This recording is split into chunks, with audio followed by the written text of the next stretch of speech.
ইয়া আইয়ুহাল্লাযীনা আমানু লা তারফাউ আসওয়াতাকুম ফাওকা সাউতিন নবী, আমার নবীর দরবারে কথা বলার সময় সাউন্ডকে আপনি কোন গ্রেডের মধ্যে রাখবেন সেটা পর্যন্ত আমার আল্লাহ বলে দিয়েছেন।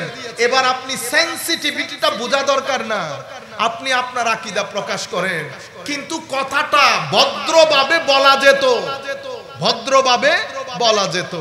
আমি কোন কোরআন হাদিসের এক্সপার্ট না, আমি শুধু আপনাকে বলছি, আমার ছেলে 20 বছরের ছেলে যদি এসে জিজ্ঞেস করে বাবা আমি আমার নবীকে অনুকরণ করতে চাই, আমি তাকে কি উত্তর দেব? আমি কি তাকে বলবো যে বেটা আপনি তো নবীকে অনুকরণ করতে পারবেন না? কেন? কারণ আমার নবী তো নবী হয়েছেন 40 বছর পরে। 40 বছর আগে তো উনি অনুকরণীয় ছিলেন না, সেই কারণে তুমি আমার নবীকে অনুকরণ করতে পারবে? তাইলে 10 বছরের ছেলে, 20 বছরের ছেলে, 30 বছরের ছেলে, 40 বছরের মানুষ কেউ নবীকে অনুকরণ করতে পারবে না। আপনারা আমার পয়েন্টটা বুঝতে পেরেছেন? মানে জীবনের 3টা ধাপ, শিশুকাল, যৌবনকাল, বৃদ্ধকাল। শিশুকালেও নবীকে অনুসরণ করতে পারবেন না, যৌবনকালেও পারবেন না, কারণ 40 বছর হচ্ছে যৌবনকালের শেষ বাউন্ডারি। এরপরে তো আপনি সূর্যাস্ত শুরু হয়ে যায়, তো আপনি আপনার জীবনের 2 ভাগের মধ্যে তো নবীকে অনুকরণীয় করতে পারতেছেন না, কারণ নবী 40 বছর পরে ইমামুল মুরসালিন, যাকে আমার আল্লাহ রু জগতের মধ্যে নবী বলেছেন, কি বলেছেন? ওয়াইজ আখাযাল্লাহু মিসাকান নবিয়্যিন বলেন নাই? স্মরণ করুন সেই সময়ের কথা যখন আখাযাল্লাহ, আল্লাহ গ্রহণ করেছেন মিসাকান নবিয়্যিন, নবীদের ওয়াদা। কোথায়? রু জগতের মধ্যে। আমার নবী রু জগতের মধ্যে নবী, রু জগতের মধ্যে নবী। মায়ের পেটে যখন এসেছেন অন্যান্যদের মতো আসেন নাই, মায়ের পেট থেকে যখন বের হয়েছেন অন্যান্যদের মতো বের হন নাই। খদিজাতুল কুবরা বলেছেন কিসরা কাইসারের রাজপ্রাসাদ পর্যন্ত আমার পেট থেকে বের হওয়া সন্তানের নূর দিয়ে আমি কিসরা কাইসারের রাজপ্রাসাদ পর্যন্ত দেখতে পেয়েছি। আমার নবী দুনিয়া থেকে আসাটাও আমাদের মতো না। আবার আমার নবী এখনো নবুয়ত প্রকাশ হয় নাই, আপনার দৃষ্টিতে নবুয়ত পান নাই, আমার দৃষ্টিতে প্রকাশ হয় নাই। আপনি আপনারটা নিয়ে থাকেন, আমাকে আমারটা নিয়ে থাকতে দেন, কারণ আপনি আমি আমার জায়গার মধ্যে হাদিসের দলিল আছে। তবু আমি আপনাকে বলছি আপনি আপনারটা নিয়ে থাকেন। বিনয়ের সাথে যেটা বলবো, বাইরে বক্তব্য দেওয়ার সময় যদি আমার নবীর কথা আসে, আল্লাহর ওয়াস্তে ইজ্জতের বিষয়টা পরিপূর্ণ মাথায় রাখবেন, আল্লাহর ওয়ালিদের ইজ্জতের বিষয় মাথায় রাখবেন, কারণ এটা অনেক সেনসিটিভ। আমার নবী ঈমানের জায়গা, আল্লাহর ওয়ালিরা হেদায়েতের আলামতের জায়গা। এখানে গেলে ঈমান যাবে, এখানে আসলে হেদায়েত যাবে। আপনারা বুঝতে পেরেছেন? সুতরাং কারণ এমন একটা প্রজন্ম আমাদের সম্মুখে যারা আদবে বিশ্বাসী না, মা বাবাকে সম্মান করে, বড়দেরকে সম্মান করে, কথায় কথায় দাঁড়িয়ে যায়। কারণ সোসাইটি যখন ম্যাটেরিয়াল হয়ে যায়, সেই সোসাইটির মধ্যে ইমোশন থাকে না, লাভ থাকে না, পারস্পরিক মমত্ববোধ, শ্রদ্ধাবোধ, সম্পর্ক, সহানুভূতি এগুলা থাকে না। এমন সোসাইটির মধ্যে আপনি যখন আমার নবীর ব্যাপারে কথা বলবেন, আপনি যে আকীদাই পোষণ করেন, আপনার আকীদা আপনি ঘরে রাখেন, কিন্তু আমার নবীর ব্যাপারে কথা বলার সময় আপনি অনেক আদবের সাথে বলতে হবে না। এটা যদি না করেন, আমি হই আর আপনি হন, কেউ তো ঈমানের গণ্ডির মধ্যে থাকবে না। কেন? কারণ তাজিমে মুস্তাফা, আজমতে মুস্তাফা, এটা আমার নবীর প্রতি করার জন্য আল্লাহর নির্দেশ। সালাত কি পড়ি আমরা? সালাত। আমরা নামাজ বলি না এখন আর, সালাত। আরবির মধ্যে মাদ্রাসার ছেলেদেরকে বলবো, আপনারা মিনিমাম 2-3 দিনের একটা গবেষণা করেন সালাত শব্দের উপর। লিসানুল আরব খুলবেন, লিসানুল আরব মাদ্রাসার লাইব্রেরির মধ্যে আছে, মুনজেদ খুলবেন, আরো আরবি ডিকশনারি খুলে দেখবেন সালাত শব্দের মূল শব্দ কি, এটার অর্থ কি, কেন সালাতকে সালাত বলা হয় জানতে হবে না? আমি শুধু একটা অর্থ আপনাদেরকে বলি, তাজিমের কথা এসেছে সেই জন্য বলছি। অনেক আগে পড়েছি লিসানুল আরবের মধ্যে, লিসানুল আরব বিশ্ববিখ্যাত অভিধানের বই, আরবির মধ্যে 15 থেকে 17 খণ্ড, আমার কাছে যেটা আছে সেটা প্রায় 16 খণ্ডের। সালাতের এক অর্থ, সালাতে বলা হয়, সালাতের মূল শব্দের অর্থ হচ্ছে তাজিম। কি জিনিস? তাজিম। তাজিম মানে সম্মান করা। কিন্তু আপনি যখন বাংলাতে সম্মান বলেন অর্থ বুঝে আসে না। আমি যদি ছেলে একটা বলতেছে হুজুর সম্মান করতে হবে, আল্লাহ বলেন তো দেখি সম্মান কাকে বলে, কারণ শব্দের মধ্যে অর্থটা ক্লিয়ার না। কিন্তু আপনি যদি সেটাকে আরবির মধ্যে বলেন তো অর্থ বুঝতে পারবেন। আরবির মধ্যে কি? তাজিম। আযযামা ইউআযযিমু তাজিম। তো আযযামা ইউআযযিমু তাজিম মানে বরত্বের বহিঃপ্রকাশ করা। কিসের? মহানত্বের, বরত্বের, বিরাটত্বের। তাইলে সালাতকে সালাত বলা হয় কেন? তো কারণ সালাতের রুকু বলেন, সিজদা বলেন, কিয়াম বলেন, প্রত্যেক জায়গার মধ্যে আমার আল্লাহর মহানত্বের বহিঃপ্রকাশ ঘটে। এই মহানত্ব আপনি যখন সিজদার মধ্যে যান তো তাজিম তার একেবারে শেষ পর্যায়ে গিয়ে পৌঁছে। কারণ আপনি আপনার শরীরের সর্বোত্তম অংশ মাথা, মাথার সর্বোত্তম অংশ কপাল, সেই কপাল যখন আপনি জমিনের মধ্যে রেখে আমার আল্লাহর প্রতি সম্মান প্রদর্শন করেন, এই সম্মান সালাতের মাধ্যমে বহিঃপ্রকাশ হয় বিদায় সালাতকে সালাত বলে। বুঝতে পেরেছেন? ইউকাল মানে কেউ কেউ বলেন, এটা বলা হয়। আচ্ছা, তো এটা তো বুঝছি। এখন আল্লাহুম্মা সাল্লি আলা মুহাম্মদ, এটার অর্থ কি হবে? আল্লাহুম্মা সাল্লি আলা মুহাম্মদ, এটার অর্থ কি হবে? তো এটার অর্থ হবে আল্লাহুম্মা আযজিমহু, আল্লাহ আমার নবীর বরত্বের বহিঃপ্রকাশ করেন। কিসের মাধ্যমে? আমার নবীর সানা প্রশংসার মাধ্যমে, আমার নবীর দ্বীনকে হেফাজতের মাধ্যমে, কিয়ামত পর্যন্ত এই দ্বীনকে বাঁচিয়ে রাখার মাধ্যমে আল্লাহ আপনি আমার নবীর মহানত্বের বহিঃপ্রকাশ করেন।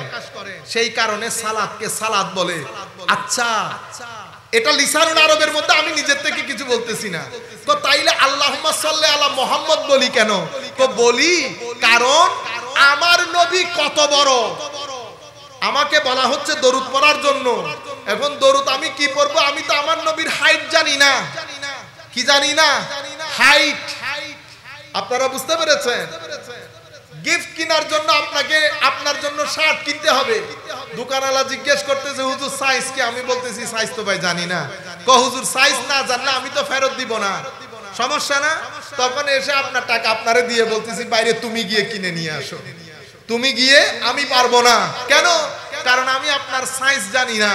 এখন আল্লাহ বলতেছেন ইন্নাল্লাহা ওয়া মালাইকাতাহু ইউসাল্লুনা আলান নবী ইয়া আইয়ুহাল্লাযীনা আমানু সাল্লু, সালাত পড়েন। তো আল্লাহ সালাত কেমনে পড়বো? সাইজ তো আমি জানি না। তো আমার আল্লাহ বলতেছেন বেটা তুই সাইজ না জানলে তুই রাখ, সালাতের দায়িত্ব আমাকে দিয়ে দে। তো আমিও বলছি আল্লাহুম্মা সাল্লি আলা মুহাম্মদ। আল্লাহ সাইজও আপনি জানেন, ওয়েটও আপনি জানেন, হাইটও আপনি জানেন। আপনি আপনার হাবিবের শান অনুযায়ী আপনি পড়েন সালাত আমার পক্ষ থেকে। আপনারা বুঝতে পেরেছেন? জিনিসটা ধরতে পেরেছেন?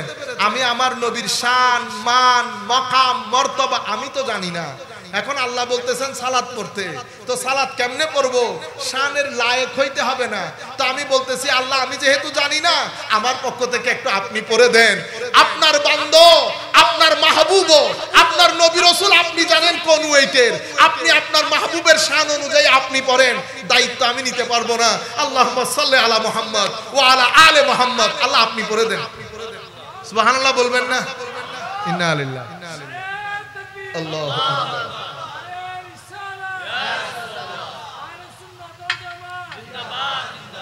সম্মানিত উপস্থিতি, আমাদের বক্তব্যের শেষের দিকটায় এসে আমরা চেষ্টা করব আমাদের কর্মকাণ্ডের মাধ্যমে কোন আমরা শয়তানকে খুশি করতেছি কিনা। মনে রাখবেন, আমরা এখানে যারা বসে আছি, আমরা যদি সকাল সন্ধ্যা জপি বাংলাদেশে শান্তি নাই, বাংলাদেশে শান্তি নাই, বাংলাদেশ বলি না, দুনিয়ার কমপ্লেইন করি না, বাংলাদেশ এটা হয়ে গেছে, বাংলাদেশ এটা হয়ে গেছে।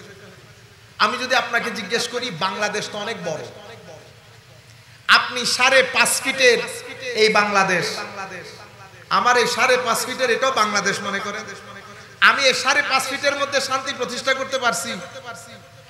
5.5 ফিটে শান্তি প্রতিষ্ঠা করতে পারলাম না, আপনি 92,000 বর্গ মাইলে শান্তি প্রতিষ্ঠা করবেন? আমার নবী কি করেছিলেন? আমার নবী কিন্তু মদিনার রাষ্ট্র প্রতিষ্ঠা করার আগে আমার নবী আবু বকরের 5.5 ফিট জমিন তৈরি করেছেন, ফারুক আজমের 5.5 ফিট জমিন তৈরি করেছেন, উসমান গনির 5.5 ফিট জমিন তৈরি করেছেন। কি রকম? আপনি বলেন না হুজুর সব জায়গায় চোখ, সব জায়গায় 2 নাম্বার, আমি কি 1 নাম্বার? আল্লাহ যা আমাকে ইন্দ্রিয়গুলা দিছে, আমি শুধু মুখ আর চোখের কথাই বলি, বাকিগুলা ছেড়ে দেই। আমাদের ঘর থেকে আমার মা বলেন, আমার বোন বলেন, আমার স্ত্রী বলেন, আমার ভাই বলেন, আমি বলি, আপনারা বলেন, আমরা জবান দিয়ে বেশিরভাগ ক্ষেত্রে কি করি? বাংলাদেশের করাপশনের কথা আমরা খুব দ্রুত বলে ফেলি না, কিন্তু আমার জবান থেকে গালি, গীবত এগুলা কমাইতে পেরেছি। মানুষকে অপমান করা, আমরা বাচ্চার দুধের মধ্যে ভেজাল করি, আমরা মসজিদের দান বক্সের টাকা চুরি করি, আমরা মাদ্রাসার দান বক্সের টাকা চুরি করি, আমরা খতমের মধ্যে গিয়ে কোরআনে পাক আদা পড়ি না, আমরা খতমে বুখারীর মধ্যে গিয়ে আল্লাহ পাক জানে আমরা কি করি। আপনি যদি বলেন বাংলাদেশ বাংলাদেশ বাংলাদেশ, আমি ঠিক আছি। আল্লাহ বলেছেন এই পৃথিবীতে, পুরা পৃথিবীর মধ্যে সবকিছু তো ভালো জিনিস না, আমার আল্লাহ পুরা পৃথিবীকে ভালো আর মন্দ দিয়ে সাজিয়েছে। আমি চোখ দিয়ে শুধু মন্দ থেকে গ্যাস গ্রহণ করি, এনার্জিটা গ্রহণ করি। চোখে যা গ্রহণ করবেন কলব তা ধারণ করবে। এখন চোখ দিয়ে আজকের দিন আমি বাকিগুলা বাদ দেই, ইউথদেরকে আমরা কথা বলি, এখন কমপ্লেইন না, আমিও আপনাদের কাতারে। আমরা বলছি আমরা যদি একসাথে ভালো হই, বাংলা আমরা ভালো হওয়া বড় জরুরি বেটা, বাংলাদেশ ভালো হওয়ার জন্য। আমরা সারাদিন, আজকের সারাদিন চোখ দিয়ে আমি কি কি জিনিস দেখেছি বলেন, এই এনার্জিগুলো আমার ভিতরে আমি ধারণ করছি। মুখ দিয়ে কি কি জিনিস করেছি, যা কিছু মন্দ, যা কিছু নষ্ট, সেই জিনিসগুলো যখন আমি জবানের মধ্যে আনবো, আমার এখানে নেগেটিভ এনার্জি জমা হবে, নেগেটিভ এনার্জি জমা হবে। যখন আমরা প্রত্যেকে নেগেটিভ এনার্জি নিয়ে সোসাইটির মধ্যে চলবো, আপনি আমি যদি কাবা শরীফের গিলাফ ধরে লটকেও থাকি, পজিটিভ এনার্জি আসবে?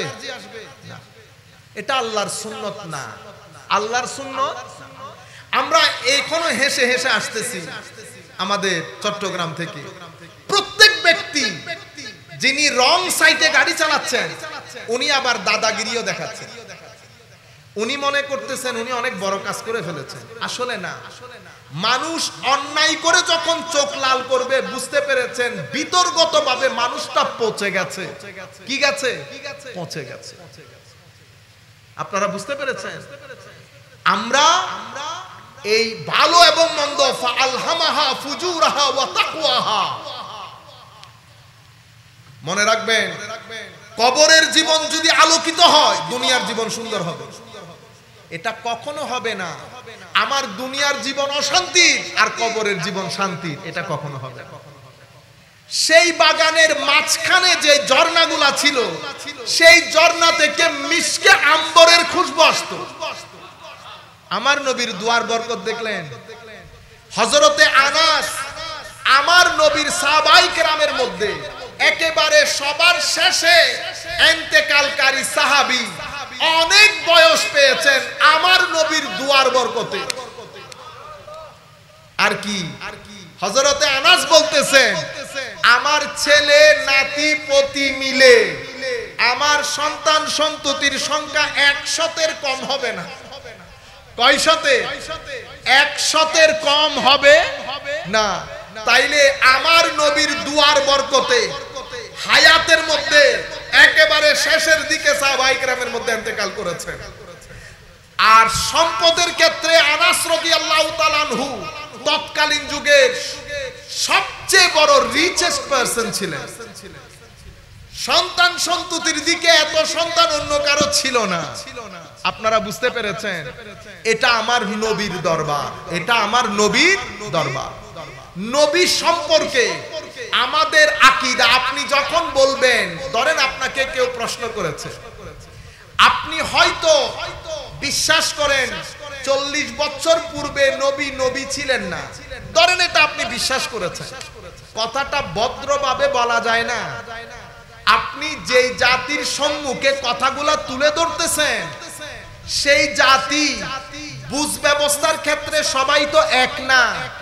এখন আপনি যদি বলেন 40 বছর আগে নবী তো নবী ছিলেন না, উনি জানতেনই না। আবার আপনি আরেক জায়গায় আরেকজন বলতেছেন 40 বছরে তো নবী অনুকরণীয়ই ছিলেন না। আমি বলতেছি ধরেন অনুকরণীয় না, কিন্তু কথাগুলো আরেকটু ভদ্রতার সাথে, কারণ কার ব্যাপারে কথা বলতেছেন? ইমামুল মুরসালিন, যার ব্যাপারে আল্লাহ আপনি কথা বলতেছেন, কোরআনের কোন আয়াতে আল্লাহ সেই নবীর নাম পর্যন্ত নেন নাই। এত ইজ্জত আল্লাহ যেই নবীকে দান করেছেন, আমি যখন জাতির সম্মুখে তুলে ধরবো কথাগুলা, আমার নবীকে ভদ্রতার সাথে বলবো না। আমি বলছি আপনি আকীদা না ছাড়েন, যেহেতু আপনি ইবনে তাইমিয়াকে অনুসরণ করেন, ইবনে তাইমিয়া যেহেতু এই আকীদা পোষণ করেন, আপনিও সেই আকীদাই পোষণ করছেন। আপনার আকীদা নিয়ে আপনি থাকেন, কিন্তু কথাগুলো তো ভদ্রভাবেও বলা যায়, ঠিক না? আপনি বলবেন হয়তো আমি কি অভদ্রভাবে বলেছি, আমি সেটাও বলবো না। আমি শুধু আপনাকে বিনয়ের সাথে বলবো কথাটা আরেকটু সচেতনতার সাথে, কারণ এটা এমন একটা জায়গা, বিয়াদবি হলে শুধু ঈমান থেকে মাহরুম না, বান্দার জীবনে তওবা পর্যন্ত নসিব হয় না। আপনি ভুলে গেছেন এটা কোন দরবার, যেই দরবারে কথা বলার সাউন্ড পর্যন্ত মুহাম্মদ ওয়া আলা আলি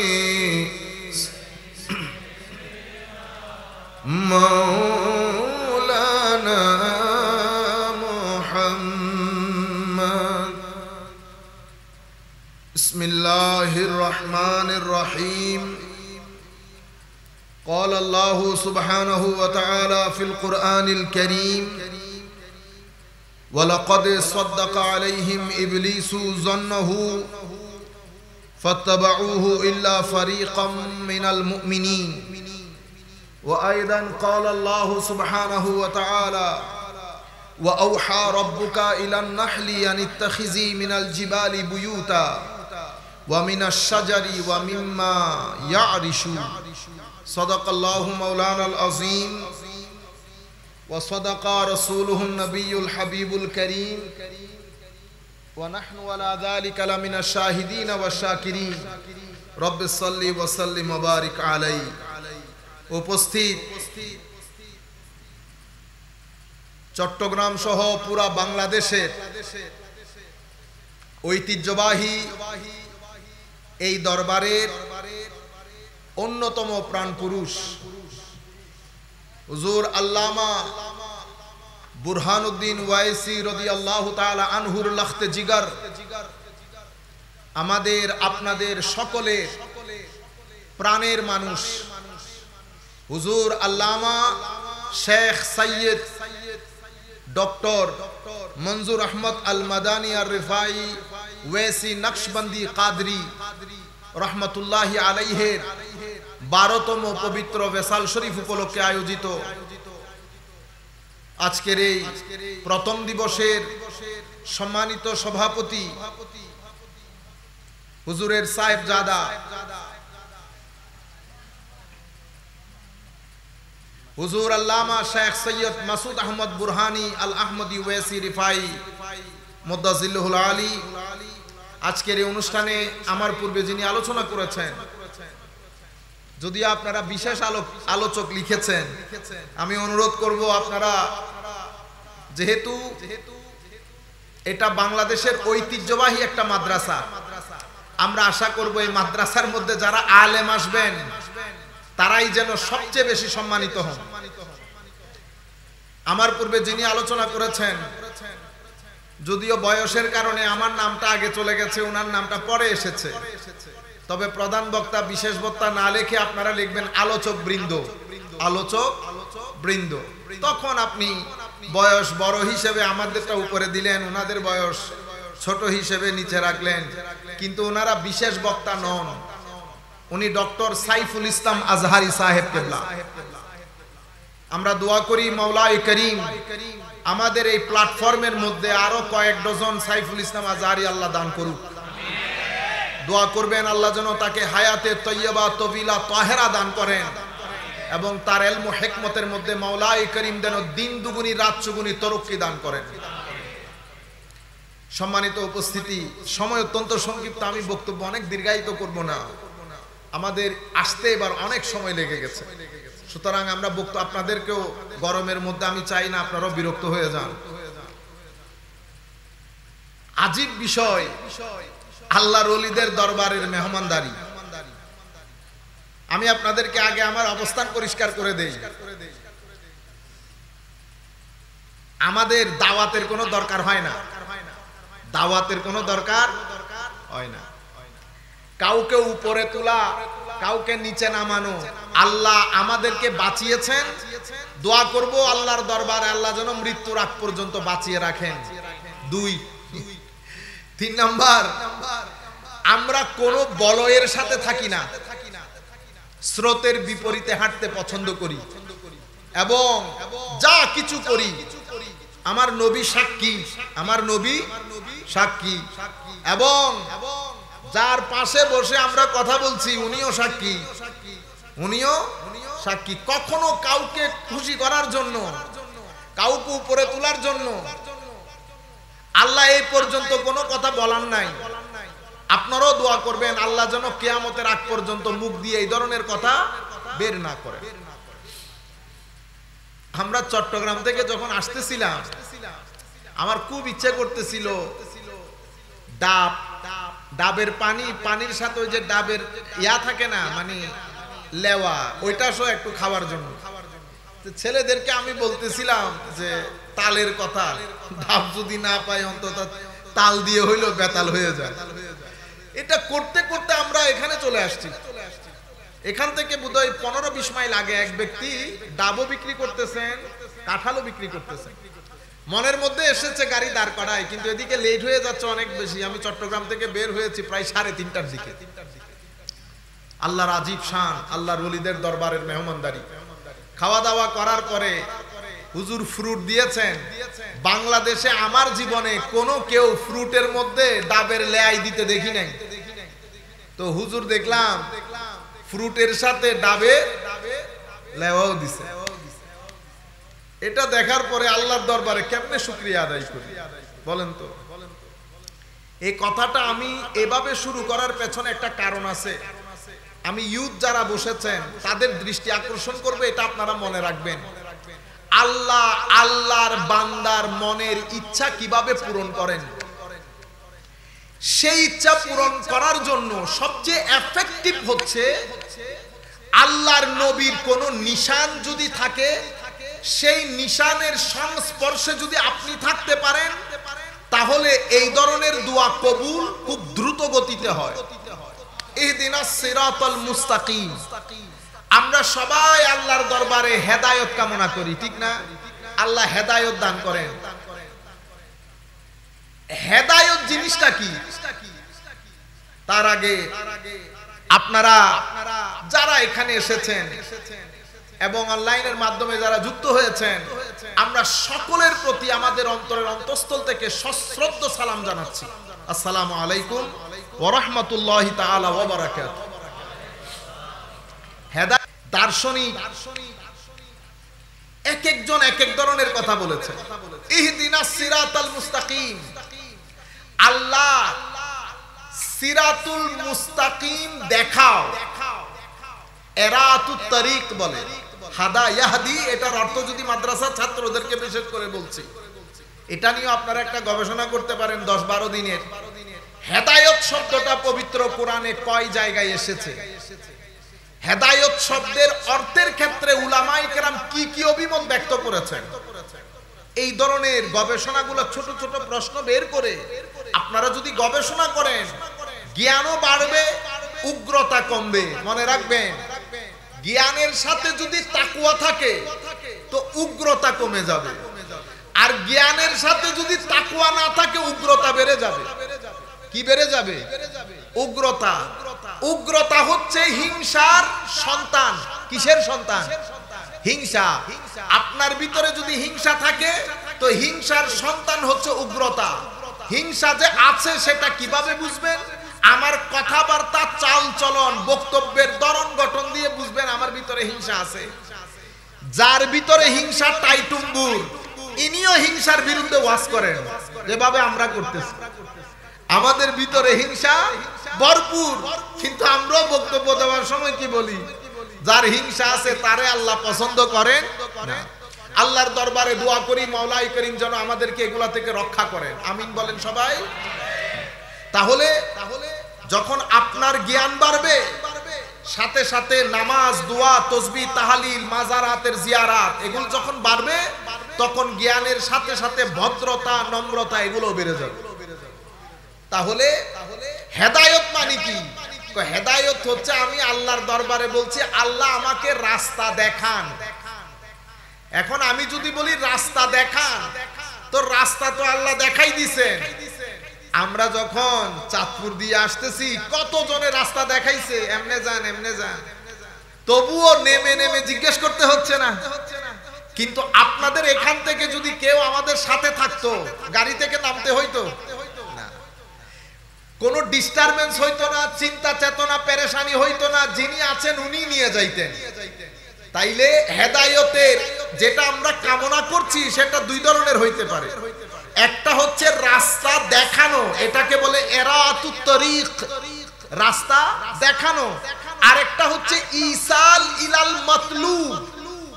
আল্লাহর দরবারে বলছি, আল্লাহ দেখালে হবে না, আপনি আমাকে ওই জায়গার মধ্যে পৌঁছিয়ে দেন, ওই জায়গার মধ্যে পৌঁছিয়ে দেন। দেখানো হচ্ছে আপনি মোবাইলে ডাইরেকশন দিয়েছেন, 2-10-12 দোকানে দাঁড়াইতে হয়েছে, অনেক সময় দাঁড়াতে দাঁড়াতে বিভিন্ন জীবনের নিরাপত্তাও হুমকির সম্মুখীন হয়। কিন্তু যদি বলি ইসাল ইলাল মাতলুব, জায়গায় পৌঁছিয়ে দেন, তো আমরা যখন আল্লাহর দরবারে বলি ইহদিনাস সিরাতাল মুস্তাকিম, আমরা বলি আল্লাহ দেখাইলে হবে না, আপনি ওই জায়গার মধ্যে আমাকে পৌঁছিয়ে দেন। এখন আল্লাহ নিজে এসে কখনো পৌঁছাবেন না, তো পৌঁছাবেন কি করে? আমার আল্লাহ যাদের মাধ্যমে সিরাতুল মুস্তাকিমে পৌঁছাবো তাদের একটা পরিচয় পরের আয়াতের মধ্যে তুলে ধরেছে সংক্ষিপ্তভাবে, আরেকটা আয়াতের মধ্যে তুলে ধরেছেন বিস্তারিত। সেটা কি? কারণ সিরাতুল মুস্তাকিম আমি যেখানে যাব সেটার একটা নিশান তো লাগবে, নিশান, ডাইরেকশন, নেভিগেশন। এখন আল্লাহর তো কোনো নিশান নাই, আসেনি। আমার আল্লাহর শরীর অথবা শারীরিক অবয়ব অথবা শরীর কেন্দ্রিক হওয়া সব কিছু থেকে আমার আল্লাহ পুত পবিত্র। আপনারা বুঝতে পেরেছেন? কখনো এখন বাংলাদেশে নতুন ঢং শুরু হয়েছে, স্বাভাবিকভাবে আমরা সবাই এখন দিন পড়ি, বুঝি, সবার চেয়ে ভালো বুঝি। সেই কারণে সূক্ষ্ম ষড়যন্ত্রের মাধ্যমে আল্লাহ রাব্বুল আলামিনের শরীর আছে বলে একটা আকীদা মুসলমান সমাজের মধ্যে অলরেডি ঢুকে গেছে। মনে রাখবেন, দুই জায়গার আকীদা আমাদের একেবারে কোন ধরনের অরাজকতা ছাড়া উলামায়ে কেরামের সাথে বসে এটা ঠিক করে নেবেন। একটা হচ্ছে তাওহীদ, একটা কি? তাওহীদ। তাওহীদ হচ্ছে তালা, তাওহীদ হচ্ছে এটা গায়বুল গায়ব, কোনো কিছু দিয়ে আপনি ধারণ করতে পারছেন না, না চোখে দেখছেন, না কানে শুনছেন, না হাতে ধরতে পারতেছেন, সব কিছুর ঊর্ধ্বে, না জায়গাতে আছে, না সময়ে আছে, না আপনার চিন্তা চেতনার মধ্যে আসতে পারবে। সব কিছুর ঊর্ধ্বে। কিরকম ঊর্ধ্বে? লাইসা কামিসলিহি শাই, আল্লাহর কোনো মিসিল নাই। ধরন, গঠন, আকৃতি, প্রকৃতি, দৈর্ঘ্য, প্রস্থ, সময়, কাল, স্থান, সব কিছু থেকে আমার আল্লাহ পুত পবিত্র। লাইসা কামিসলিহি শাই। এখন তাওহীদের তালা আপনি যদি খুলতে যান তো রেসালতের চাবি লাগে। কিসের চাবি? রেসালতের চাবি। রেসালতের চাবি বাদে তাওহীদের তালা খুলে, সেই কারণে বলা হচ্ছে কুল হুয়াল্লাহু আহাদ। হাবিব আপনি খুলে দেন। তাওহীদের চাবি কাকে খুলতে বলতেছেন? আমার নবী সাল্লাল্লাহু আলাইহি ওয়াসাল্লামকে। আপনারা আমার কথা বুঝতে পারতেছেন? কিছুক্ষণ ধৈর্য ধারণ করতে হবে। এরপর আমি যখন জায়গার মধ্যে চলে আসব তখন আপনাদের বুঝেও আসবে, ভালো লাগবে। সম্মানিত উপস্থিতি, তাওহীদের ঈমান এবং রিসালাত, এই দুইটা জিনিসে আমাদেরকে সামগ্রিকভাবে পোক্ত হইতে হবে। সিরাতুল মুস্তাকিম যেখানে আমি যেতে চাচ্ছি, এখন আল্লাহর তো কোনো নিশান নাই, আলামত নাই। এখন আলামত বাদে আমি সেখানে যাব কেমনে? আপনি বলছেন হুজুর ব্রিজ আছে, ব্রিজ থেকে সামনে এসে ডানে, তো এখন এখানে ডানে বামে তো বলতে পারতেছেন না, তো এটা কিভাবে বলবেন? নিশান বাদে ডাইরেকশন দেওয়া যায় না, নিশান বাদে কাউকে নেভিগেট করা যায় না। তো এই জায়গার মধ্যে নেভিগেট কোনটা? সিরাতুল মুস্তাকিমের আলামত কোনটা? নিশান কোনটা? তো সিরাতুল মুস্তাকিমের নিশান চারটা। নবী, নবী, আমি এটাকে ব্রডার পার্সপেক্টিভে বলি, ব্রডার পার্সপেক্টিভে আমি এটাকে দুইটা করি। সিরাতুল মুস্তাকিমের প্রধান আলামত নবী। এখন নবী এবং রাসূল তো সব সময় থাকবে না, তাহলে এই সময়ে সিরাতুল মুস্তাকিমের আলামত কে? আলামত তো একটা লাগবে, আলামত কে? তো এই সময়ে সিরাতুল মুস্তাকিমের আলামত হচ্ছে আমার নবীর ওয়ারিসগণ। আমার নবী, নবী চলে গেছে ঠিক, কিন্তু নবীর ওয়ারিস ছিলেন, নবীর ওয়ারিস আছেন, নবীর ওয়ারিস থাকবেন।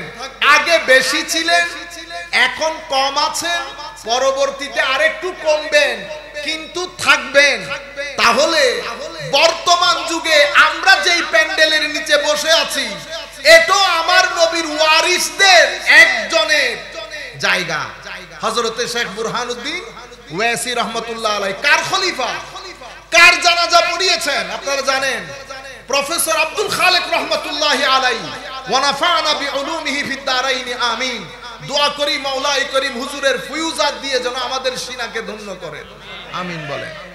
তো সেই ধরনের এগনারা হচ্ছেন সিরাতুল মুস্তাকিমের পতাকা। এই পতাকা যেখানে যেখানে দেখবেন মনে করবেন সিরাতুল মুস্তাকিম কোথায়? এখানে। সিরাতুল মুস্তাকিম এখানে। সেই কারণে আমার আল্লাহ সিরাতুল মুস্তাকিমের পরিচয় তুলে ধরার সময় সিরাতুল মুস্তাকিমকে বই কেন্দ্রিক করেন নাই। কি কেন্দ্রিক? বই কেন্দ্রিক করেন নাই। কি বলেছেন? সিরাতুল মুস্তাকিম কোরআনের রাস্তা, এটা বলেন নাই, কিন্তু সিরাতুল মুস্তাকিম অবশ্যই কোরআনের রাস্তা। সিরাতুল মুস্তাকিম হাদিসের রাস্তা বলে নাই, সিরাতুল মুস্তাকিম অবশ্যই হাদিসের রাস্তা, কিন্তু সিরাতুল মুস্তাকিমকে ব্যক্তি কেন্দ্রিক করেছেন। কি কেন্দ্রিক? ব্যক্তি কেন্দ্রিক। এখন আমি যদি বলি ব্যক্তির কথা শোনা যাবে না, শাইখ পূজারি, আল্লাহর ওলিদের পূজারি, এগুলা মুসলমানের মুখে এই সমস্ত শব্দগুলা মানায় না। এগুলা গুমরাহি কথাবার্তা। কি কথাবার্তা? গুমরাহি কথাবার্তা। শরীয়তের আমরা বলি না, শরীয়তের দৃষ্টিতে বলি না। আপনারা কি বলেন? হুজুর এটা শরীয়তের দৃষ্টিতে বলেন, ঠিক না? দৃষ্টি মানে চোখ, তাইলে শরীয়তের চোখ কয়টা? আপনারা জানেন শরীয়তের চোখ কয়টা? শরীয়তের চোখ এগেইন ব্রডার পার্সপেক্টিভে বলতেছি, শরীয়তের চোখ তিনটা। কয়টা? তিনটা। কোরআন, সুন্নাহ। ঠিক আছে? এটাকে কি বলে? Primary source. কি বলে? Primary source. আর এটা হচ্ছে উলামা। কি বলেছি? উলামা মানে আমার নবীর জ্ঞানের ওয়ারিস, আমার নবীর জ্ঞানের ওয়ারিস। এটাও চোখ, কোরআন সুন্নাহ চোখ, তবে এটা হচ্ছে চশমা। এটা কি? চশমা। চশমা আমরা কখন পড়ি?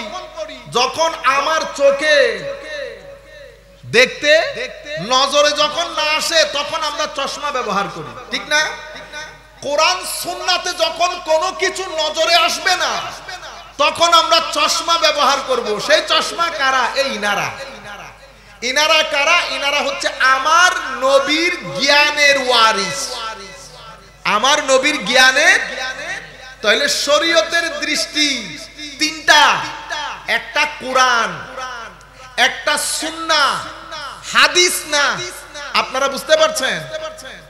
হাদিস অবশ্যই, কিন্তু আমি টেকনিক্যালি আপনাদেরকে বুঝাতে চাচ্ছি, কারণ সকল হাদিস আমলযোগ্য হয় না, সকল হাদিস আমলযোগ্য হয় না।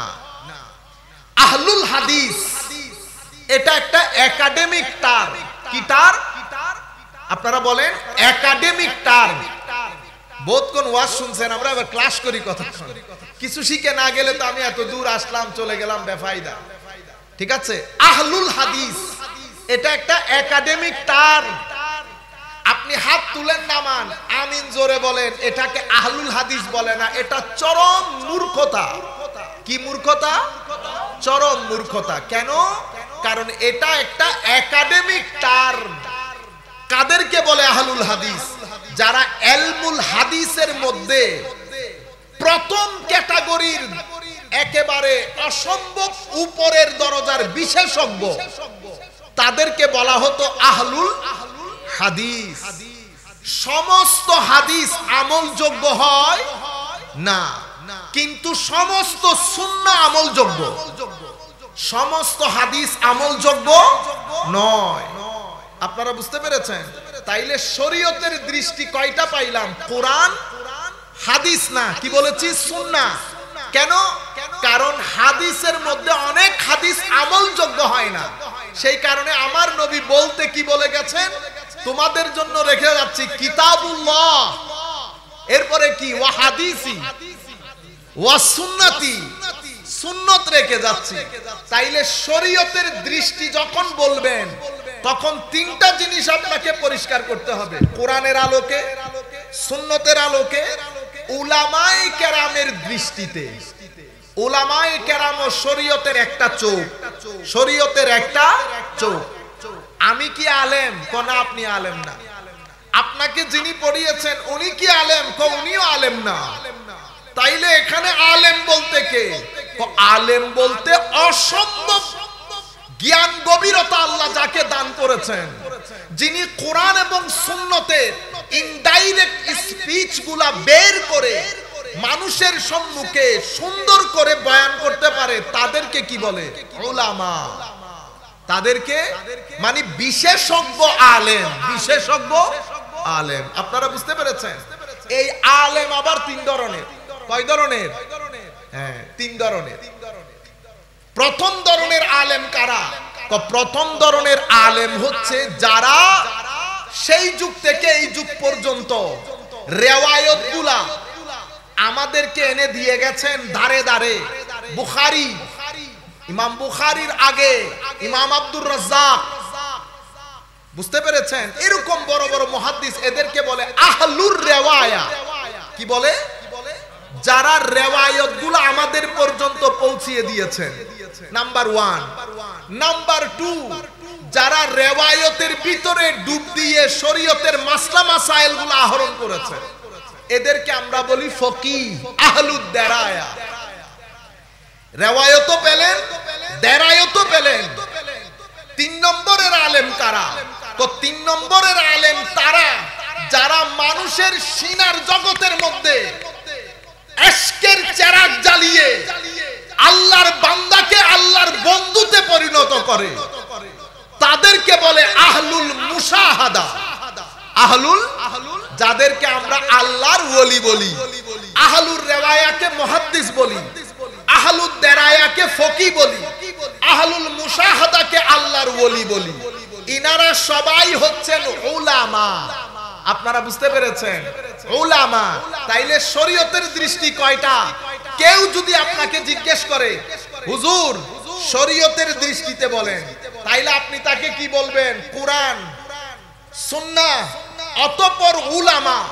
যখন কোন ব্যক্তি উলামাকে বাদ দিতে চাইবে তো বুঝবেন তার ভিতরে নেফাকতের অসুখ ঢুকেছে। কিসের অসুখ? নেফাকতের। কেন? কারণ উলামা যদি বাদ দিয়ে দেন তাহলে তো কোরআন সুন্নাহকে আপনি স্পোর্টস কার বানিয়ে ফেলবেন, যেমন মন চায়। যেমন আমাদের এখানে কিছুদিন আগে ভদ্রলোক আমার কাছে বইও পাঠিয়েছে, আমার নবীকে ইমামুল মুরসালিন বলা যাবে না, এগুলা বলে আমাদের মতো অশিক্ষিত কুশিক্ষিতদের কাজ। ইমামুল আম্বিয়া, ইমামুল মুরসালিন, সর্বশ্রেষ্ঠ নবী বলা যাবে না, হাদিসের কোনো অস্তিত্ব নাই। এই যে কথাগুলো আপনি বলছেন, কিভাবে বলছেন? কারণ আপনি কোরআনকে হাতে নিয়েছেন। 1400 বছর উলামায়ে কেরামকে যখন বাদ দিয়ে দিলেন, যারা দারোয়ান যখন ছিল তখন তো ঢুকতে পারেন নাই, লাঠি নিয়ে দুরানি দিছে, ঠিক না? এখন তো দারোয়ান নাই, ঢুকতেছেন আর বের হচ্ছেন, ঢুকতেছেন আর বের হচ্ছেন। যেখানে মন চায়, যে গাছে মন চায় পাথর নিক্ষেপ করতেছেন, কেউ তো কিছু বলার নাই। মনে রাখবেন, কোরআন সুন্নতের এই বাগানের মালি হিসেবে নিয়োগ দিয়ে গেছেন আমার নবী। কে দিয়ে গেছেন? আমার নবী। দারোয়ান গেটের মধ্যে বসা, কোনো সুযোগ নাই। ওখান থেকে আরবির শ্লোক একটা যদি বলে, আপনি বলেন এটা হাদিস শরীফ, এটা হাদিস শরীফ। কলা রাসূলুল্লাহ সাল্লাল্লাহু আলাইহি ওয়াসাল্লাম টেনে টেনে, আমাদের এখানে এখন অনেক ওয়াজ হয় না, হুজুর এমন ভাবে টেনে টেনে ওয়াজ করে আপনাদের মনে হবে এই হাদিস বুখারী শরীফের মধ্যে এসেছে, ঠিক না? কিন্তু আমার নবীর দারোয়ান দাঁড়িয়ে, মুহাদ্দিসিনে কেরাম দাঁড়িয়ে আপনাকে ধরে ফেলেছে, এদিকে আসেন, হাদিস বলেন। আপনি বললেন হাদিস, এই হাদিসের বর্ণনাকারী বলেন, আর আছেন আপনি নাই। তবু আপনি বানিয়ে শুনিয়ে বর্ণনাকারীর বর্ণনা দিলেন। আহমদ মোহাম্মদ থেকে মোহাম্মদ, জব্বার থেকে জব্বার, শরীফ থেকে শরীফ, বুখারী থেকে বুখারী, যেতে যেতে আবু বকর সিদ্দিক, ঠিক না? এখন উনি বলতেছেন না, তুমি বাইরে যাইতে পারবা না, এখানে দাঁড়াও। থাক থেকে কিতাব নেওয়া শুরু করেছে। এগুলা কিসের কিতাব? এগুলা আমার নবীর এলমের ওয়ারিশকৃত।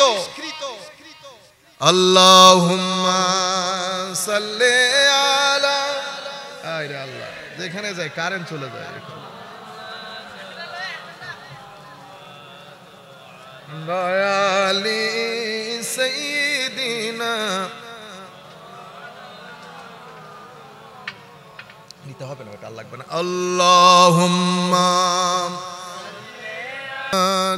একটু জিকির করি। লা ইলাহা ইল্লাল্লাহু, লা ইলাহা ইল্লাল্লাহু, লা ইলাহা ইল্লাল্লাহু,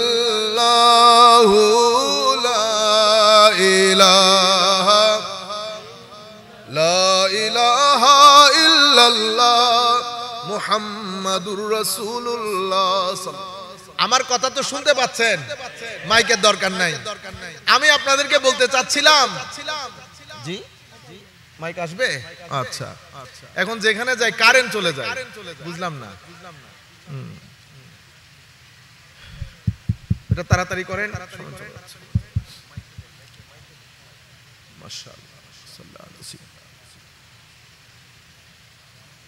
তাহলে এই কোরআন এবং সুন্নাহ, এরপরে উলামায়ে কেরাম। তো উলামায়ে কেরামের মধ্যে ভাগ ভাগ আছে, সবাই এক ধরনের আলেম না। আপনারা বুঝতে পেরেছেন? এখানে হাদিস মুহাদ্দিসিনে কেরাম আছেন, তো মুহাদ্দিসিন ধরে দাঁড় করাইছেন, কোন নামগুলা বলেন, কার কাছ থেকে নিছেন? আপনি নাম বললেন আপনার মন করে, শরীফ, শরীফ জব্বার থেকে জব্বার, কাহার থেকে কাহার, অমুক থেকে অমুক, বুখারী থেকে। উনি বলতেছেন দাঁড়ান, কিতাব বের করছে। কার কিতাব? আপনারা অবাক হয়ে যাবেন। আমার নবীর উম্মতের আলেমরা দেশ ছেড়ে বিদেশ বিভুঁইয়ে হয়ে মাইলের পর মাইল পায়ে হেঁটে সফর করে যারাই হাদিস বর্ণনা করেছেন, প্রত্যেক ব্যক্তির জীবনী সংগ্রহ করে তারা কিতাব আকারে রচনা করেছে। যতগুলা বর্ণনাকারী যারাই হাদিস বর্ণনা করেছেন প্রত্যেকের নাম ঠিকানা কার কাছে পড়েছে, তাদের কাছে কারা পড়েছে, উলামায়ে কেরাম তাদের সম্পর্কে কি বলেছে, চরিত্র কেমন ছিল, সত্যবাদিতা কেমন ছিল, প্রত্যেক জিনিস তারা কিতাব আকারে লিপিবদ্ধ করে গেছে। আপনি আজকে এসে আপনি মনে করতেছেন হাত তুলে নামা নিয়ে আপনি অনেক কিছু করে ফেলেছেন। 1200 বছরে আমাদের পুরা ধর্মের আইনের ক্ষেত্রে, বিবাহের ক্ষেত্রে, ব্যবসার ক্ষেত্রে, পারিবারিক আইন, সামাজিক আইন, রাষ্ট্রীয় আইন, আপনার বৈবাহিক নিয়ম নীতি, আপনার সম্পত্তি বন্টন, সব কিছুর মধ্যে কত ধরনের প্রশ্নের সম্মুখীন আপনি জানেন। সেই প্রশ্নের উত্তরগুলা কারা দিয়েছে? আমি মনে করছি আজকে আমিন জুড়ে বলে আসতে বলে আমি ধর্মের উপর বড় এহসান করে ফেলেছি। আমার ভাইয়েরা, ঘটনা সেরকম না। আপনি ইন্টারন্যাশনাল লর উপর, আন্তর্জাতিক আইনের উপর মুসলমানদের যে বড় কিতাব সেটা কয় খণ্ডের জানেন? কম করে হলেও যে কোনো ছাপার আপনি নেন মিনিমাম 18 থেকে 22 খণ্ডের। কয় খণ্ডের? 18 থেকে 22 খণ্ডের। এত বড় কিতাব কেমনে হয়ে গেল? সেই কিতাবকে যদি আপনি আজকে ব্যাখ্যা করতে যান মিনিমাম 40 খণ্ডের হবে। কিভাবে? আপনারা ব্যাংকে যান নাই? ব্যাংকে আগে মানুষ কি করতো? আমার বাপ দাদারা কি করেছেন? আপনারা গিয়ে আমার দাদার কাছে এসে বলছেন, ভাইয়া আমার তো আটা নাই, তো কি করতে হবে? আমি আপনাকে 10 কেজি দাম দেই, আপনি আমাকে 8 কেজি আটা দেন। ঘটনা সেরকম না? এভাবে এভাবে আমরা চলেছি। আজকে ব্যাংক ফাইন্যান্সের ক্ষেত্রে কত ধরনের ডেভেলপমেন্ট এসেছে, এগুলা কি কল্পনার মধ্যে আসে? এত ডেভেলপমেন্টের মধ্যে কোনটা জায়েজ কোনটা না জায়েজ? কারণ এগুলা তো আমার নবী হাদিসে পাকের মধ্যে, কোরআনে পাকের সরাসরি আয়াত নাই। আপনারা বুঝতে পেরেছেন? এই জিনিসগুলা খুঁজে বের করার জন্য আমার আল্লাহ বিশেষ কিছু মাইন্ডসেট তৈরি করেছেন। সেই মাইন্ডসেট গুলা ব্যাখ্যা বিশ্লেষণ করে জাতির সামনে তুলে ধরে, জাতির সামনে তুলে ধরে। জাতি আমি কি করব? আমার এক ভাই ইংল্যান্ডের মধ্যে আমাকে বলতেছেন, আপনাদের ধর্মের মধ্যে আপনারা গায়েবে বিশ্বাস করেন, আল্লাযীনা ইউমিনুনা বিল গায়েবে। আমি গায়েবে বিশ্বাস করব না, আমি যা দেখি তাতে বিশ্বাস করি, যদি না দেখি তো কোনো বিশ্বাস নাই। আমি তাকে বললাম, আকীদার ক্ষেত্রে আমরা মুসলমান যে না দেখে বিশ্বাস করি ঘটনা সেরকম না। রুয়ে জমিনের মধ্যে যেই বিষয় আপনার কোনো জ্ঞান নাই সেই বিষয়ে আপনাকে অবশ্যই গায়েবের উপর বিশ্বাস করতে হয়। কেমনে?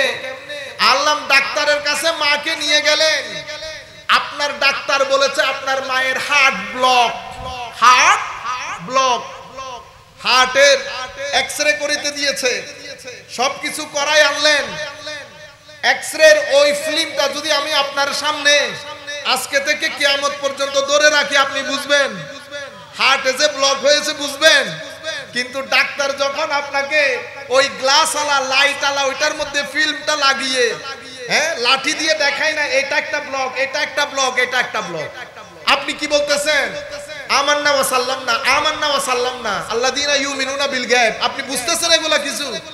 কোনো কিছু বুঝেছেন? তা আপনি গায়েবের উপর বিশ্বাস করেন নাই। কেন বিশ্বাস করেছেন? কারণ যার কাছে গেছেন সমাজ বলতেছে উনি এই বিষয়ের বড় পারদর্শী। আপনার কাছে আমান্না ওয়া সাল্লামনা বিশ্বাস করেছি, মেনে নিয়েছি বলা ছাড়া কোনো উপায়, কারণ মার জীবন মরণ হুমকির সম্মুখীন। আপনি বুঝতে পেরেছেন?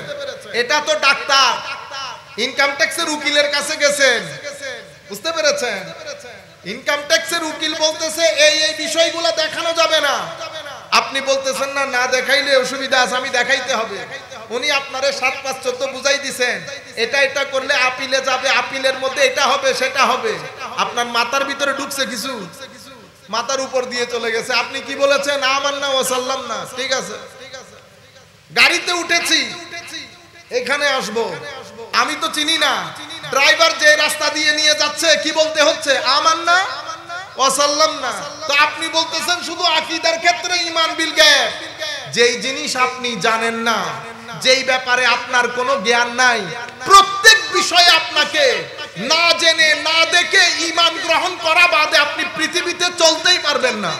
পৃথিবীতে চলতেই পারবেন না। ডাক্তার বলেছে আপেলের মধ্যে ভিটামিন আছে, আপনি দেখছেন কোনোদিন? তা আপনি বলতেছেন না দেখলে বিশ্বাস করি না। তাহলে ভিটামিন, আপেলকে কেটে কুটে আমাকে ভিটামিন বের করে দেখাইতে পারবেন না। ডাক্তার বলতেছে, আপনি বিশ্বাস করেছেন, আপনি বিশ্বাস করেছেন। সুতরাং ঈমান বিল গায়ব শুধু আমাদের ক্ষেত্রে না, আপনি যেখানে যাবেন ঈমান বিল গায়ব আছে। যেটা আপনি জানেন না, যেটা আপনি বুঝেন না, সেটার মধ্যে ঈমান বিল গায়ব আপনাকে মেনে নেওয়া ছাড়া আপনার হাতে অন্য কোনো অপশন থাকে না।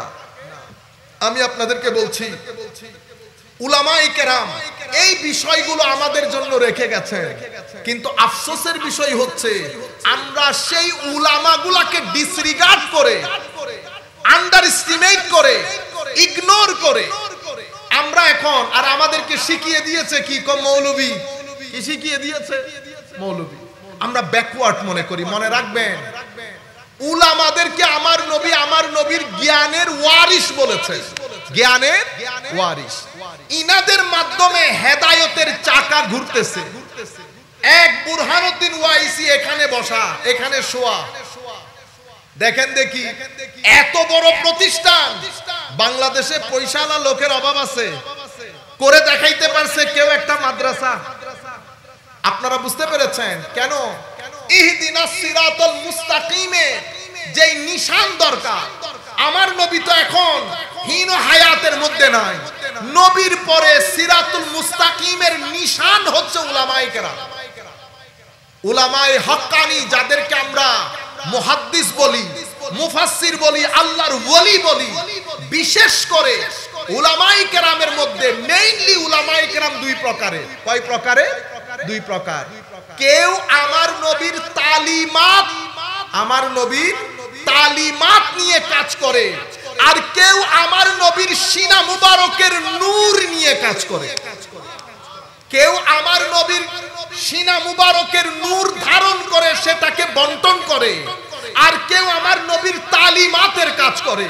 যারা তালিমাতের কাজ করে তাদেরকে মুহাদ্দিস, মুফতি এগুলা বলি, আর যারা আমার নবীর সিনা মুবারকের নূর বন্টনের কাজ করে তাদেরকে আমরা আল্লাহর ওলি বলি। আপনারা বুঝতে পেরেছেন? সম্মানিত উপস্থিতি, আমি একটা ইন্টারেস্টিং হাদিস বলি। এখন তো সমস্যা এত নিচে নেমে গেছি আমরা। একদিকে দুনিয়া, দর্শন, বিজ্ঞান আমাদেরকে আল্লাহ, দ্বীন, পরকাল, কবর, হাসর এগুলা থেকে আমাদের ভিতরের জগৎকে আমি অবিশ্বাস করছি না, কিন্তু আমার বিশ্বাসের জায়গায় কেন যেন নাট বল্টুগুলা ঢিলা হয়ে গেছে। নাট বল্টু আমরা এখানে যারা বসেছি প্রত্যেকে নিজেরা নিজেদেরকে চেক করলে বুঝতে পারবো আমাদের ঈমানের নাট ঢিলা হয়েছে কিনা, লুজ হয়েছে কিনা। প্রথম প্রশ্ন যদি আমরা করি, গত সপ্তাহে পাঞ্জেগানা ফরজ নামাজ আদায় করেছি, আমাদের মধ্যে কয়জন আছি? নাম্বার 1। নাম্বার 2, নামাজ আদায় করেছি কিন্তু নামাজের হকও আদায় করেছি, এমন কয়জন আছি? একটা হচ্ছে জিসমে নামাজ, একটা হচ্ছে রুহে নামাজ। আমাদের শরীরের যেমন একটা বাইরের অংশ, একটা ভিতরের অংশ, নামাজেরও একটা বাইরের অংশ, একটা ভিতরের অংশ। যারা পালন করি, যারা বাইরেরটা পালন করি, ভিতরেরটা রেখে দেই। এই বিষয়ে আমি বিস্তারিত বলবো না, শুধু আপনাদেরকে বলবো যখনই মসজিদে যাবেন আগে দাঁড়াবেন, তাড়াহুড়া করবেন না, দাঁড়াবেন। আগে নিজেকে সময় দিয়ে গুছিয়ে নেন, কোথায় এসেছি, কি করতে যাচ্ছি। ভদ্রতার সাথে, নম্রতার সাথে, আল্লাহর মহানত্বকে সামনে রেখে আপনি যখন সমুদ্রের গভীরতা চিন্তা করবেন, আল্লাহর মহানত্ব কিছুটা হইলেও বুঝতে পারবেন। আপনি যখন পাহাড়, আসমান এই বিষয়গুলো মাথায় আনবেন, আমার আল্লাহর মহানত্ব কিছুটা হলো ধারণ করতে পারবেন। দাঁড়িয়ে আস্তে ধীরে আল্লাহু আকবার ফিলিংস এর সাথে নামাজ আদায় করেন। যেন নামাজের শরীর এবং নামাজের রূহ আপনার ভিতরে কাজ করে। রুহে নামাজ যদি ভিতরে কাজ না করে, 30 বছর নামাজ পড়লেও আপনার চরিত্র পরিবর্তন হবে না, জবান পরিবর্তন হবে না, চোখের হেফাজত হবে না, পেটের হেফাজত হবে না, আদব আখলাকের মধ্যে পরিবর্তন আসবে না। আপনার নামাজের রূহ পারফেক্টলি অথবা আদায় হচ্ছে কেমনে বুঝবেন? রুহে সালাত প্রপার যদি হয় অথবা মোটামুটি যদি হয়, এটা আপনার জীবন চরিত্রকে পরিবর্তন করবে, ভদ্র করবে, বেনিয়াস করবে।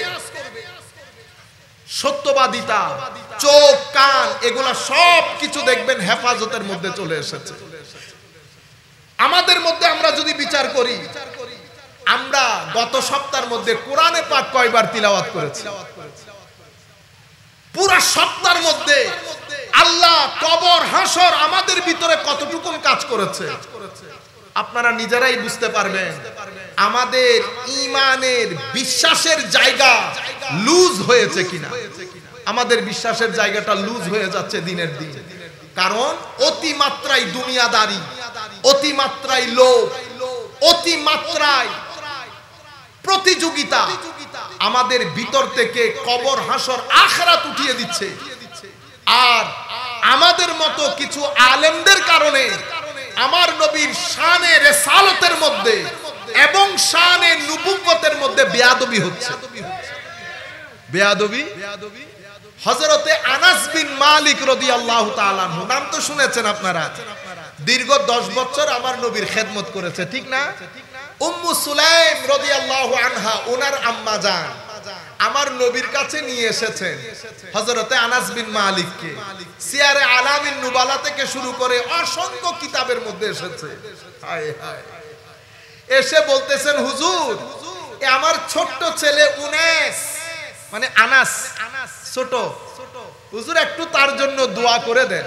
হায় হায়, আমার নবী দোয়া করছেন, আল্লাহ আনাসের মাল দৌলতকে বৃদ্ধি করেন, আনাসের পরিবার পরিজন সন্তান সন্ততি বৃদ্ধি করেন, ওয়াতিল উমরা, আল্লাহ আনাসের হায়াত বৃদ্ধি করেন, আল্লাহ ওনায় আনাসকে ক্ষমা করে দেন। কয়টা দোয়া হলো? 4টা। প্রথম দোয়া আল্লাহ, আমার নবীর দোয়া দেখেন, প্রথমে দোয়া করতেছে আল্লাহ আনাসের মাল দৌলত বাড়িয়ে দেন। হযরতে আনাস বলছেন ওনার যেই বাগান, সেই বাগান, আনাসের যেই বাগান সেটা ওই এলাকার সবচেয়ে বৃহৎ একটা বাগান। সেই বাগানের মাঝখানে যে ঝর্ণাগুলা ছিল, সেই ঝর্ণা থেকে মিশকে আম্বরের খুশবু আসতো। আমার নবীর দুয়ার বরকত দেখলেন। হযরতে আনাস আমার নবীর সাহাবায়ে কেরামের মধ্যে একেবারে সবার শেষে ইন্তেকালকারী সাহাবী, অনেক বয়স পেয়েছেন আমার নবীর দুয়ার বরকতে। আর কি হযরতে আনাস বলতেছেন, আমার ছেলে নাতি পতি মিলে আমার সন্তান সন্ততির সংখ্যা 100-এর কম হবে না। কয়শতে? 100-এর কম হবে না।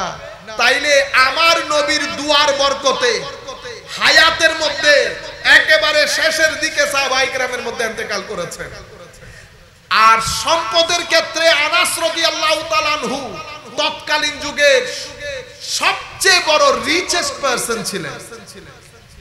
সন্তান সন্ততির দিকে এত সন্তান অন্য কারো ছিল না। আপনারা বুঝতে পেরেছেন?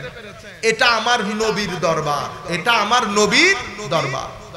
নবী সম্পর্কে আমাদের আকীদা, আপনি যখন বলবেন, ধরেন আপনাকে কেউ প্রশ্ন করেছে, আপনি হয়তো বিশ্বাস করেন 40 বছর পূর্বে নবী নবী ছিলেন না, ধরেন এটা আপনি বিশ্বাস করেছেন, কথাটা ভদ্রভাবে বলা যায় না। আপনি যেই জাতির সম্মুখে কথাগুলা তুলে ধরতেছেন, সেই জাতি বুঝ ব্যবস্থার ক্ষেত্রে সবাই তো এক না। এখন আপনি যদি বলেন 40 বছর আগে নবী তো নবী ছিলেন না, উনি জানতেনই না, আবার আপনি আরেক জায়গায় আরেকজন বলতেছেন 40 বছরে তো নবী অনুকরণীয়ই ছিলেন না। আমি বলতেছি ধরেন অনুকরণীয় না, কিন্তু কথাগুলো আরেকটু ভদ্রতার সাথে, কারণ কার ব্যাপারে কথা বলতেছেন? ইমামুল মুরসালিন, ইমামুল মুরসালিন, যার ব্যাপারে আল্লাহ আপনি কথা বলতেছেন। কোরআনের কোন আয়াতে আল্লাহ সেই নবীর নাম পর্যন্ত নেন নাই। এত ইজ্জত আল্লাহ যেই নবীকে দান করেছেন, আমি যখন জাতির সম্মুখে তুলে ধরবো কথাগুলা, আমার নবীকে ভদ্রতার সাথে বলবো না। আমি বলছি আপনি আকীদা না ছাড়েন, যেহেতু আপনি ইবনে তাইমিয়াকে অনুসরণ করেন, ইবনে তাইমিয়া যেহেতু এই আকীদা পোষণ করেন, আপনিও সেই আকীদাই পোষণ করছেন। আপনার আকীদা নিয়ে আপনি থাকেন, কিন্তু কথাগুলো তো ভদ্রভাবেও বলা যায়, ঠিক না? আপনি বলবেন হয়তো আমি কি অভদ্রভাবে বলেছি, আমি সেটাও বলবো না। আমি শুধু আপনাকে বিনয়ের সাথে বলবো কথাটা আরেকটু সচেতনতার সাথে, কারণ এটা এমন একটা জায়গা, বিয়াদবি হলে শুধু ঈমান থেকে মাহরুম না, বান্দার জীবনে তওবা পর্যন্ত নসিব হয় না। আপনি ভুলে গেছেন এটা কোন দরবার, যেই দরবারে কথা বলার সাউন্ড পর্যন্ত আমার আল্লাহ কোরআনের মধ্যে নির্ধারিত করে দিয়েছেন। ইয়া আইয়ুহাল্লাযীনা আমানু লা তারফাউ আসওয়াতাকুম ফাওকা সাউতিন নবী। আমার নবীর দরবারে কথা বলার সময় সাউন্ডকে আপনি কোন গ্রেডের মধ্যে রাখবেন সেটা পর্যন্ত আমার আল্লাহ বলে দিয়েছেন। এবার আপনি সেনসিটিভিটিটা বোঝা দরকার না, আপনি আপনার আকীদা প্রকাশ করেন, কিন্তু কথাটা ভদ্রভাবে বলা যেত, ভদ্রভাবে বলা যেত। আমি কোন কোরআন হাদিসের এক্সপার্ট না, আমি শুধু আপনাকে বলছি, আমার ছেলে 20 বছরের ছেলে যদি এসে জিজ্ঞেস করে বাবা আমি আমার নবীকে অনুকরণ করতে চাই, আমি তাকে কি উত্তর দেব? আমি কি তাকে বলবো যে বেটা আপনি তো নবীকে অনুকরণ করতে পারবেন না? কেন? কারণ আমার নবী তো নবী হয়েছেন 40 বছর পরে। 40 বছর আগে তো উনি অনুকরণীয় ছিলেন না, সেই কারণে তুমি আমার নবীকে অনুকরণ করতে পারবে? তাইলে 10 বছরের ছেলে, 20 বছরের ছেলে, 30 বছরের ছেলে, 40 বছরের মানুষ কেউ নবীকে অনুকরণ করতে পারবে না। আপনারা আমার পয়েন্টটা বুঝতে পেরেছেন? মানে জীবনের 3টা ধাপ, শিশুকাল, যৌবনকাল, বৃদ্ধকাল। শিশুকালেও নবীকে অনুসরণ করতে পারবেন না, যৌবনকালেও পারবেন না, কারণ 40 বছর হচ্ছে যৌবনকালের শেষ বাউন্ডারি।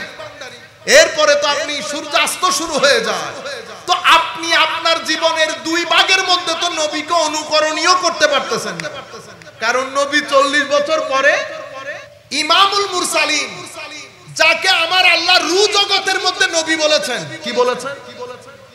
ওয়াইজ আখাযাল্লাহু মিসাকান নবিয়্যিন বলেন নাই? স্মরণ করুন সেই সময়ের কথা যখন আখাযাল্লাহ আল্লাহ গ্রহণ করেছেন মিসাকান নবিয়্যিন, নবীদের ওয়াদা।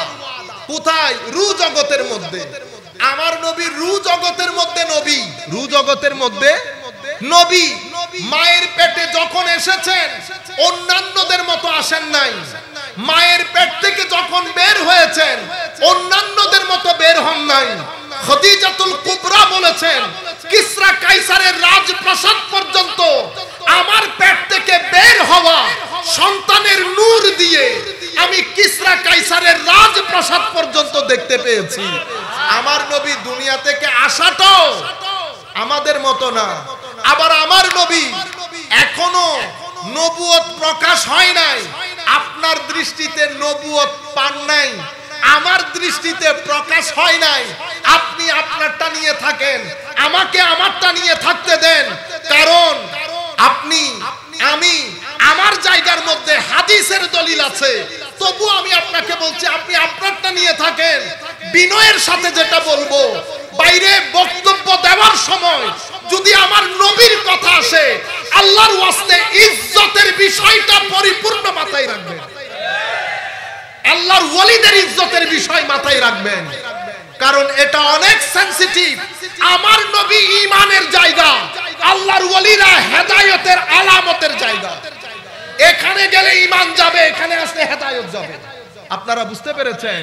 সুতরাং কারণ এমন একটা প্রজন্ম আমাদের সম্মুখে যারা আদবে বিশ্বাসী না, মা বাবাকে সম্মান করে, বড়দেরকে সম্মান করে, কথায় কথায় দাঁড়িয়ে যায়। কারণ সোসাইটি যখন ম্যাটেরিয়াল হয়ে যায়, সেই সোসাইটির মধ্যে ইমোশন থাকে না, লাভ থাকে না, পারস্পরিক মমত্ববোধ, শ্রদ্ধাবোধ, সম্পর্ক, সহানুভূতি এগুলা থাকে না। এমন সোসাইটির মধ্যে আপনি যখন আমার নবীর ব্যাপারে কথা বলবেন, আপনি যে আকীদাই পোষণ করেন, আপনার আকীদা আপনি ঘরে রাখেন, কিন্তু আমার নবীর ব্যাপারে কথা বলার সময় আপনি অনেক আদবের সাথে বলতে হবে না। এটা যদি না করেন, আমি হই আর আপনি হন, কেউ তো ঈমানের গণ্ডির মধ্যে থাকবে না। কেন? কারণ তাজিমে মুস্তাফা, আজমতে মুস্তাফা, এটা আমার নবীর প্রতি করার জন্য আল্লাহর নির্দেশ।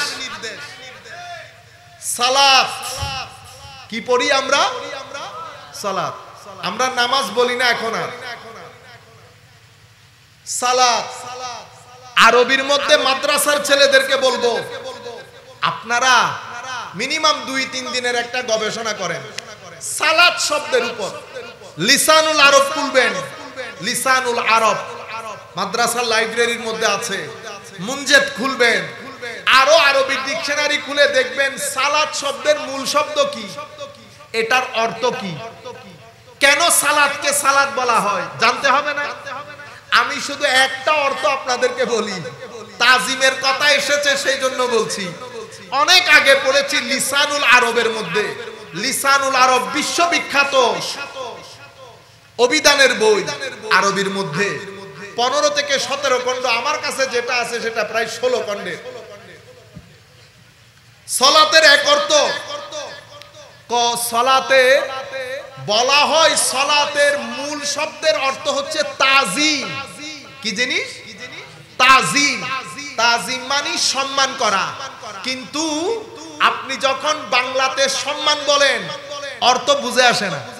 আমি যদি ছেলে একটা বলতেছে হুজুর সম্মান করতে হবে, আল্লাহ বলেন তো দেখি সম্মান কাকে বলে? কারণ শব্দের মধ্যে অর্থটা ক্লিয়ার না। কিন্তু আপনি যদি সেটাকে আরবির মধ্যে বলেন তো অর্থ বুঝতে পারবেন। আরবির মধ্যে কি? তাজিম। আযযামা ইউআযযিমু তাজিম। তো আযযামা ইউআযযিমু তাজিম মানে বড়ত্বের বহিঃপ্রকাশ করা। কিসের? মহানত্বের, বড়ত্বের, বিরাটত্বের। তাইলে সালাতকে সালাত বলা হয় কেন? তো কারণ সালাতের রুকু বলেন, সিজদা বলেন, কিয়াম বলেন, প্রত্যেক জায়গার মধ্যে আমার আল্লাহর মহানত্বের বহিঃপ্রকাশ ঘটে। এই মহানত্ব আপনি যখন সিজদার মধ্যে যান তো তাজিম তার একেবারে শেষ পর্যায়ে গিয়ে পৌঁছে। কারণ আপনি আপনার শরীরের সর্বোত্তম অংশ মাথা, মাথার সর্বোত্তম অংশ কপাল, সেই কপাল যখন আপনি জমিনের মধ্যে রেখে আমার আল্লাহর প্রতি সম্মান প্রদর্শন করেন, এই সম্মান সালাতের মাধ্যমে বহিঃপ্রকাশ হয় বিদায় সালাতকে সালাত বলে। বুঝতে পেরেছেন? ইউকাল মানে কেউ কেউ বলেন, এটা বলা হয়। আচ্ছা, তো এটা তো বুঝছি। এখন আল্লাহুম্মা সাল্লি আলা মুহাম্মদ, এটার অর্থ কি হবে? আল্লাহুম্মা সাল্লি আলা মুহাম্মদ, এটার অর্থ কি হবে? এটার অর্থ হবে আল্লাহুম্মা আযিমহু, আল্লাহ আমার নবীর বরত্বের বহিঃপ্রকাশ করেন। কিসের মাধ্যমে? আমার নবীর সানা প্রশংসার মাধ্যমে, আমার নবীর দ্বীনকে হেফাজতের মাধ্যমে, কিয়ামত পর্যন্ত এই দ্বীনকে বাঁচিয়ে রাখার মাধ্যমে আল্লাহ আপনি আমার নবীর মহানত্বের বহিঃপ্রকাশ করেন। সেই কারণে সালাতকে সালাত বলে। আচ্ছা, এটা লিসানুল আরবের মধ্যে, আমি নিজের থেকে কিছু বলতেছি না। তো তাইলে আল্লাহুম্মা সাল্লি আলা মুহাম্মদ বলি কেন? তো বলি কারণ আমার নবী কত বড়। আমাকে বলা হচ্ছে দরুদ পড়ার জন্য। এখন দরুদ আমি কি পড়বো? আমি তো আমার নবীর হাইট জানি না। কি জানি না? হাইট। আপনারা বুঝতে পেরেছেন? গিফট কেনার জন্য আপনার জন্য শার্ট কিনতে হবে। দোকানওয়ালা জিজ্ঞেস করতেছে হুজুর সাইজ কি? আমি বলতেছি সাইজ তো ভাই জানি না। ক হুজুর সাইজ না জানলে আমি তো ফেরত দিব না। সমস্যা না? তখন এসে আপনার টাকা আপনারে দিয়ে বলতেছি বাইরে তুমি গিয়ে কিনে নিয়ে আসো। তুমি গিয়ে, আমি পারবো না। কেন? কারণ আমি আপনার সাইজ জানি না। এখন আল্লাহ বলতেছেন ইন্নাল্লাহা ওয়া মালাইকাতাহু ইউসাল্লুনা আলান নবী ইয়া আইয়ুহাল্লাযীনা আমানু সাল্লু, সালাত পড়েন। তো আল্লাহ সালাত কেমনে পড়বো? সাইজ তো আমি জানি না। তো আমার আল্লাহ বলতেছেন বেটা তুই সাইজ না জানলে তুই রাখ, সালাতের দায়িত্ব আমাকে দিয়ে দে। তো আমিও বলছি আল্লাহুম্মা সাল্লি আলা মুহাম্মদ। আল্লাহ সাইজও আপনি জানেন, ওয়েটও আপনি জানেন, হাইটও আপনি জানেন। আপনি আপনার হাবিবের শান অনুযায়ী আপনি পড়েন সালাত আমার পক্ষ থেকে। আপনারা বুঝতে পেরেছেন? জিনিসটা ধরতে পেরেছেন? আমি আমার নবীর শান, মান, মাকাম, মর্তবা আমি তো জানি না। এখন আল্লাহ বলতেছেন সালাত পড়তে। তো সালাত কেমনে পড়বো? শানের লায়েক হইতে হবে না? তো আমি বলতেছি আল্লাহ আমি যেহেতু জানি না, আমার পক্ষ থেকে একটু আপনি পড়ে দেন। আপনার বান্দা, আপনার মাহবুব, আপনার নবী রাসূল আপনি জানেন কোন ওয়েটের। আপনি আপনার মাহবুবের শান অনুযায়ী আপনি পড়েন, দায়িত্ব আমি নিতে পারবো না। আল্লাহুম্মা সাল্লি আলা মুহাম্মদ ওয়া আলা আলে মুহাম্মদ। আল্লাহ আপনি পড়ে দেন। সুবহানাল্লাহ বলবেন না? ইন্না লিল্লাহি আল্লাহু আকবার।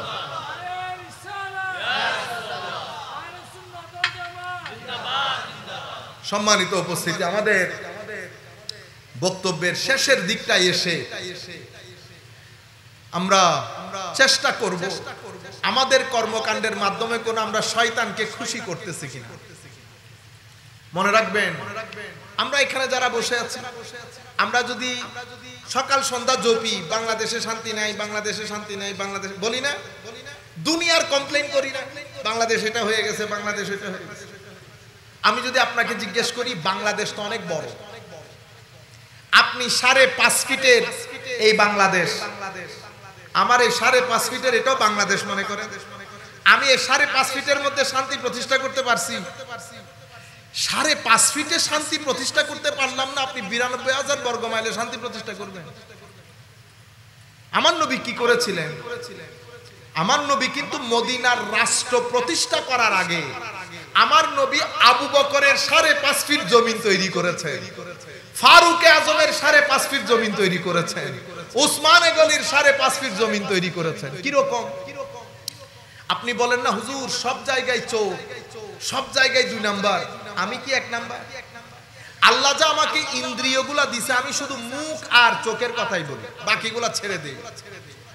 আমাদের ঘর থেকে আমার মা বলেন, আমার বোন বলেন, আমার স্ত্রী বলেন, আমার ভাই বলেন, আমি বলি, আপনারা বলেন, আমরা জবান দিয়ে বেশিরভাগ ক্ষেত্রে কি করি? বাংলাদেশের করাপশনের কথা আমরা খুব দ্রুত বলে ফেলি না, কিন্তু আমার জবান থেকে গালি, গীবত এগুলা কমাইতে পেরেছি। মানুষকে অপমান করা, আমরা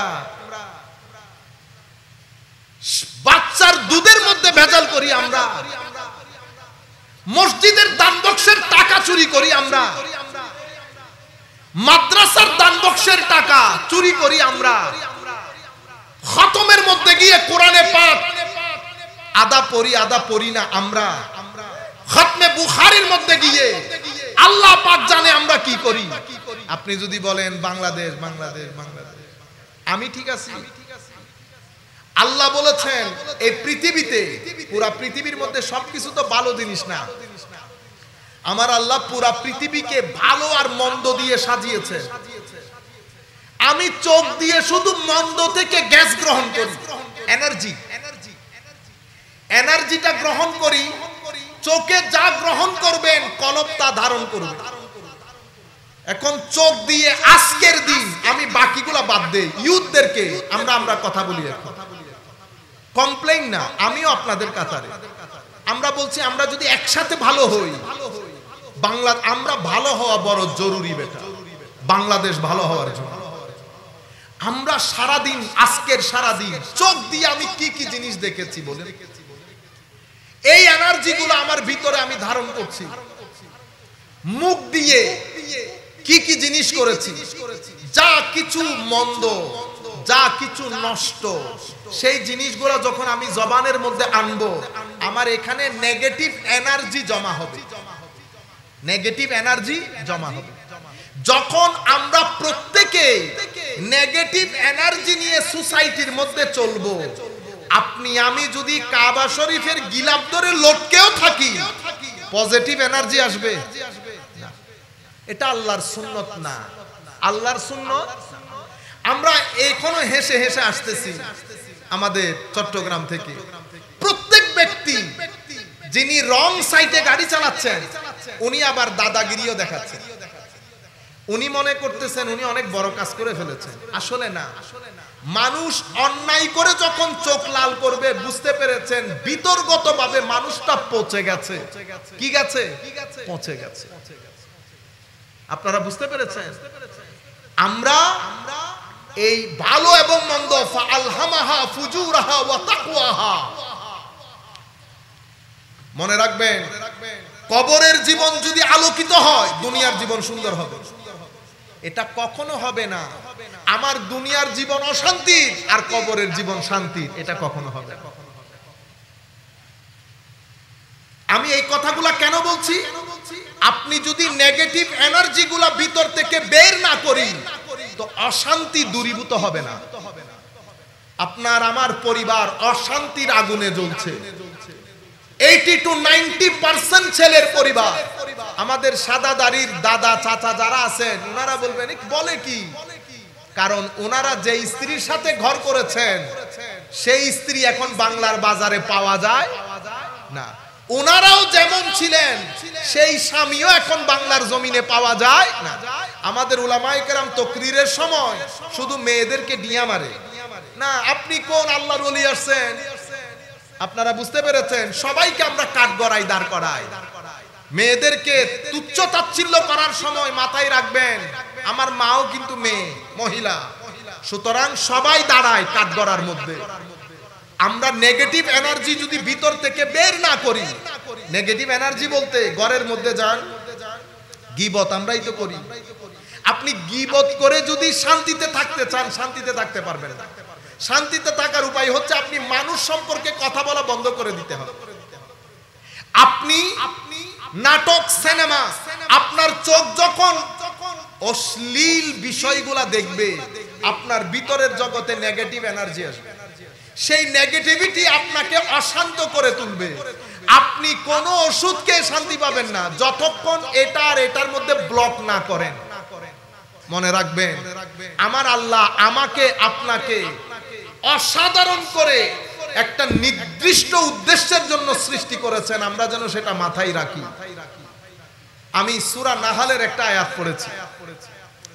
সূরা নাহাল অনেকবার আলোচনা করেছি, আবারও আপনাদের সম্মুখে ফিনিশিংটা ওইটা দিয়ে দেই। মধু পোকা তো চিনেন? মধু পোকা চিনি আমরা সবাই। মধু পোকা ময়লা আবর্জনার মধ্যে বসে, মাছি বসে। তো মধু পোকা আপনি বসেন না কেন? অসুবিধা কি? ও আল্লাহর নিষেধ আছে। কার নিষেধ? দেখছেন মধু পোকা পর্যন্ত তাকে যে প্রোগ্রাম সেট করে দিয়েছে সেই প্রোগ্রামের বাইরে যায় না। আমার আল্লাহ কি বলছেন কোরআনে পাকের মধ্যে? আমার আল্লাহ ইরশাদ করছেন আমি মধু পোকাকে ওয়া আওহা রাব্বুকা ইলান নাহাল, আল্লাহ মধু পোকার স্বভাবের মধ্যে এটা ইনবিল্ট করে সেলাই করে দিয়েছে। কি? আল্লাহ মধু পোকাকে বলেছে যেখানে সেখানে ঘর বানাইও না। ঘর কোথায় বানাবা? তো হয় পাহাড়ের চূড়ায়, নতুবা গাছের চূড়ায়, নতুবা ছাদে। তাহলে আমরা সবাই ইউথ, আমরা যদি আমাদের জীবনে কিছু করতে চাই তো নিজের চিন্তা চেতনা এটাকে উঁচু করবেন, মহান করবেন। নিচের চিন্তা, এর কথা ওর কথা, এগুলা ঘৃণাওনা চিন্তা। নিজেকে এখান থেকে উপরে রাখেন যদি ভালো কিছু করতে চান। মধু পোকাকে আল্লাহ যেই কাজ দিয়েছেন সেই কাজের জন্য মধু পোকা কোথায় ঘর করবে আল্লাহ সেটাও নির্ধারণ করে দিয়েছেন। কোথায় করবে? আজকের দিন পর্যন্ত মধু পোকা কখনো পাহাড়, গাছ এবং ছাদ বাদে ঘর করে নাই। নাম্বার 1। নাম্বার 2 আল্লাহ বলছেন সুম্মা কুলি মিন কুল্লি সামারাত ফাসলুকি সুবুলা রাব্বিক। এরপরে খাওয়া দাওয়ার ক্ষেত্রে আমার আল্লাহ ক্যাপস লক লাগিয়েছে। মধু পোকাকে বলেছেন খাও তবে পবিত্র জিনিস। এখন আমরা যা পাই তা খাইতেছি না, যা পাই তা খাইতেছি, অথচ মধু পোকাকে বলেছে পবিত্র জিনিস খাবি। ফাসলুকি সুবুলা রব্বিক, তোমার সামনে অসংখ্য রাস্তা থাকবে, সকল রাস্তা তোমার না, সিরাতুল মুস্তাকিম তোমার।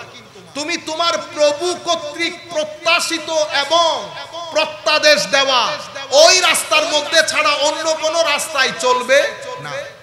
আমার আল্লাহ মধু পোকার জন্য যেমন রাস্তা নির্ধারণ করেছেন, আমার জন্য করেন নাই? আচ্ছা, 4 নাম্বার জিনিস মধু পোকাকে বলছে, তুমি তোমার আল্লাহর রাস্তায় যখন চলবা আবার বেশি অহংকার দেখাইও না। ফাসলুকি সুবুলা রব্বিকি যুলুলা, ভদ্রতার সাথে তোমার প্রভুর দেখানো রাস্তায় চলবা। কেন? তোমাকে তোমার প্রভু সম্মান দিয়েছেন, ইজ্জত দিয়েছেন, সেটার বড়াই করতে গিয়ে তুমি তোমার অন্যান্য পোকার সাথে অহংকার দেখাবে না। কয়টা জিনিস বলেছে? বড় চিন্তা, খাওয়া দাওয়ার ক্ষেত্রে পরিমিত হওয়া, পবিত্র হওয়া। 3 নম্বর, আমার কি যিনি পালেন সেই পালন কর্তার রাস্তা দিয়ে চলা। 4 নম্বর, ওই পালন কর্তার রাস্তা দিয়ে চলার সময় ভদ্রতা বজায় রাখা।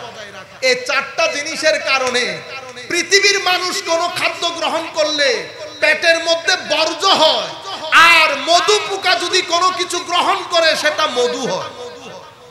আজীব বিষয় না?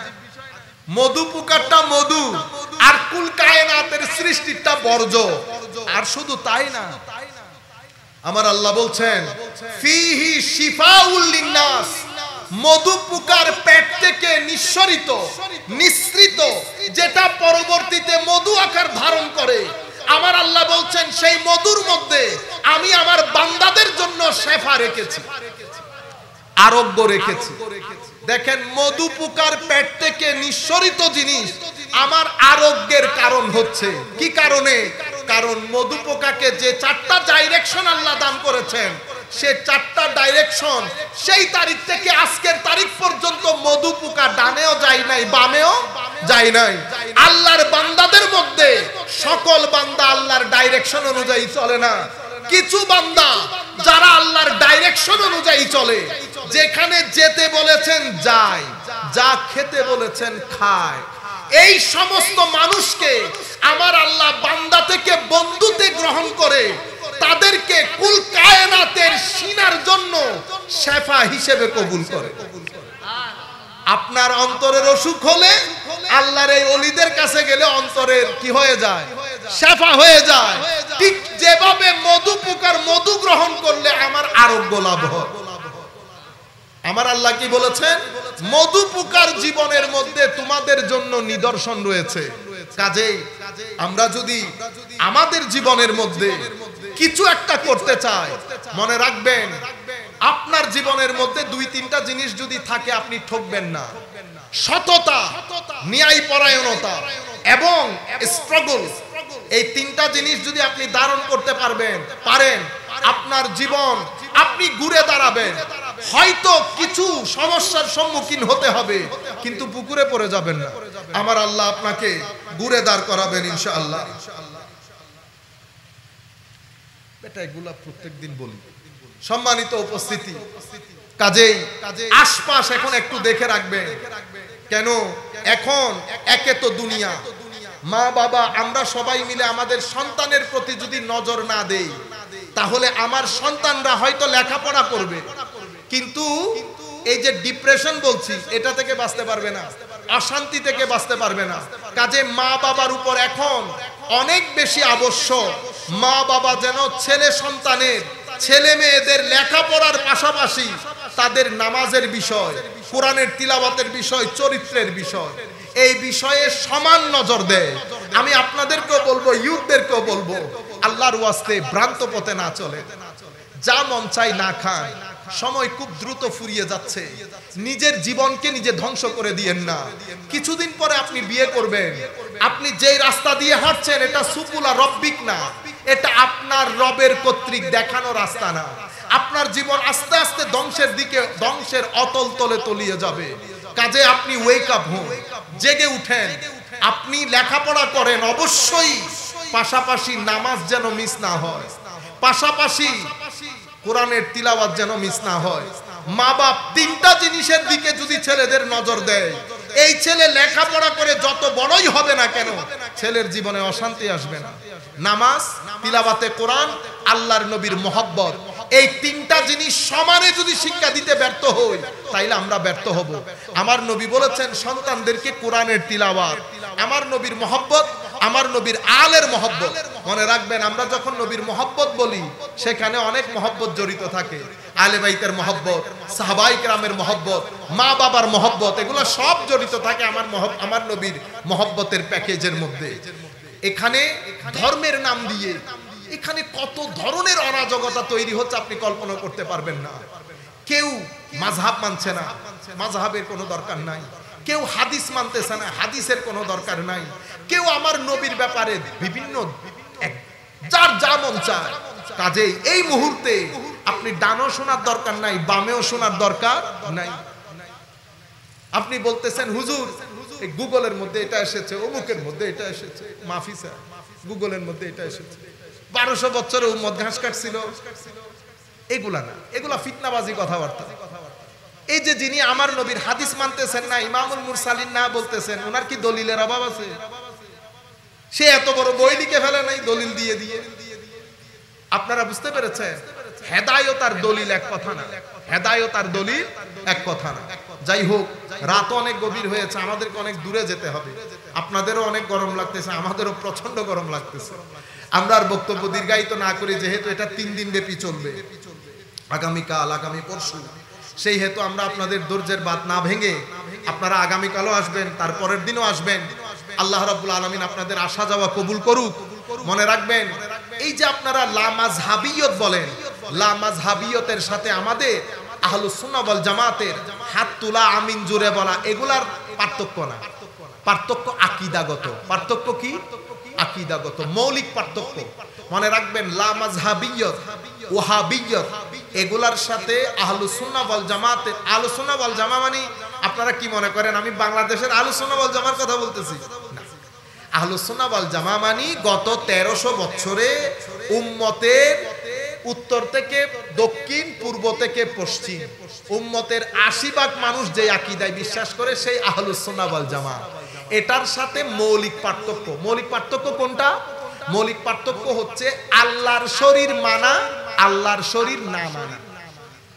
এই আকীদার মধ্যে বলা হয় আল্লাহর শরীর আছে, নাউজুবিল্লাহ বলেন। আমাদের অনেক ভাই জানেও না, আমাদের অনেক ভাই জানেও না, জানলে কেউ এই আকীদা বিশ্বাস করতো না। আপনারা তো মনে করছেন শুধু হাত তোলা, নামা, আমিন জোরে বলা, তারাবির নামাজ আর বিতির নামাজ। আপনি ইসলামিক ফাইন্যান্স, ব্যাংকিং, সমাজ ব্যবস্থা, রাষ্ট্র ব্যবস্থা, কত কত কত রিসার্চ, এবং সেখানে আকীদা, আকীদার মধ্যে এখানে এই আকীদা আহলুস সুন্নাহ ওয়াল জামাতের মধ্যে আল্লাহর কোনো শরীক নাই। আমার আল্লাহ তখনও ছিলেন যখন পৃথিবীতে পৃথিবী ছিল না, কোনো শরীর ছিল না, কোনো জায়গা ছিল না, কাল ছিল না, স্থান ছিল না। এখনো আছেন, আগে যেমন ছিলেন। আগে যেমন কখন থেকে ছিলেন? যখন কোনো কখন ছিল না, তখন থেকে ছিলেন। আপনারা বুঝতে পেরেছেন? আকীদাগত পার্থক্য দ্বিতীয়। আমার নবী সাল্লাল্লাহু আলাইহি ওয়াসাল্লাম, আমার নবী মাসুম, বেগুনাহ। এটা উম্মতের মেজরিটির আকীদা, উম্মতের মেজরিটির আকীদা। এই আকীদার ক্ষেত্রে না ভুলভ্রান্তি আছে, ভুলভ্রান্তি আছে। আমার নবী শাফাআত, যেটার উপর উম্মতের ঐক্যমত্য, শাফাআত নাই, শাফাআত নাই। এই উম্মতের মেইন স্ট্রিম শানে মুস্তাফা, আজমতে মুস্তাফা, মুহাব্বতে মুস্তাফা সাল্লাল্লাহু আলাইহি ওয়াসাল্লাম।